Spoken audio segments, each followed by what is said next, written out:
Mirë se erdhët të dashur Demër në Letra të Fejnë, jam Diana, do bëjmë leximin e radhës për ju. Të dashur Demër, kemi 10 të kupës, 3 të shkopive, 2 të shpatës dhe 4 të shpatës. Kjo javë për Demin duket si një javë ku emocionet dhe mendimet të përzihen shumë. Në disa momente mund të ndjeni super mirë, të rrethuar nga njerëz, ndërsa në disa momente mund të ndiheni të lodhur ose të ngarkuar nga mendimet.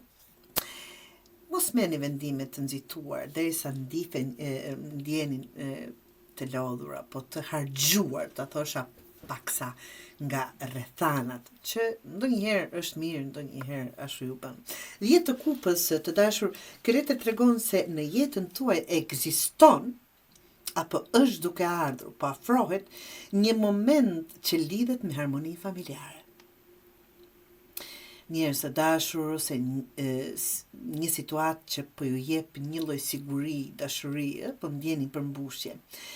Një moment i mirë në familje, një bisedë që mund të jetë një bisedë që rregullon diçka ose një ndjenjë që gjërat po stabilizohen.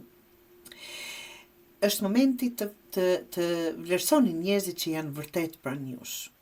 Mos e merrni për të mirëqenë mbështetjen që keni. Do thotë askush nuk na ka borxh të jetë aty.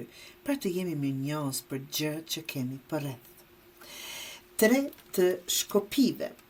Kjo tregon se po mendoni për hapat e ardhshëm ose për një ndryshim që dëshironi ta bëni dhe që mund të vi. Mund të jetë diçka që lidhet me plane, punë ose një drejtim të ri që jeni duke konsideruar. Mund të jetë një fazë ku po prisni të shihni se si do zhvillohet një situatë para se të veproni. Kujdes të mos qëndroni shumë gjatë duke pritur para se të veproni. Këshillën që mund t'ju jap një hap të vogël përpara, edhe një veprim i vogël mund të lëviz gjërat, por jo të qëndroni dhe të prisni.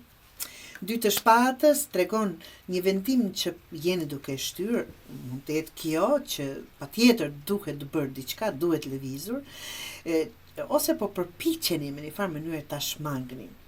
Mund të jetë një zgjedhje mes 2 rrugëve, një situatë ku nuk doni të përballeni me të vërtetën, por ose një konflikt që po e lini pezull, do rregullohet dhe do rregullohet në atë kuptim.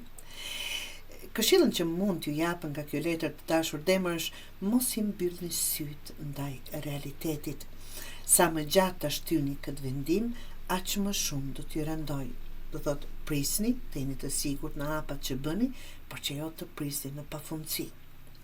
Dhe 4 të shpatës tregon lodhjen mendore të juaj, nuk është sëmundje, mos u bëni merak, është lodhje mendore, është stresi ku vijnë gjërat, këto mendime të tepërta ose një situatë që ju ka marrë shumë energji. Pra kjo javë ju kërkon të bëni diçka që shumë njerëz e harrojnë dhe të pushoni, të qetësoni mendjen, pastaj të veproni. Nëse brenda javës jepni vetes pakës kohë për qetësi, do të filloni të shihni situatat shumë më qartë. Pra, ka gjëra të mira rreth jush të dashur Demër, por mendja juaj mund t'ju lodh më shumë se vetë situata që është në fakt. Mos e mbani gjithë barrën vetëm mbi supë dhe mos u mundoni të zgjidhni gjithçka me njëherë, dal ngadal, apo të mos zgjidhni asgjë, do të qëndroni të qetë. Është një balancë gjithmonë. Të veproni dal ngadal aty kur jeni më të sigurtë. Këshillat që mund t'i japim thotë nga letrat tonë, mos merrni vendime kur jeni të lodhur emocionalisht. Të bëni një pushim, mblidhni mendjen, shikoni çfarë është e duhura, pusho pak, qetëso pra mendjen dhe pastaj vendimet do të bëhen shumë më të qarta dhe absolutisht shumë më të lehta për t'u marrë.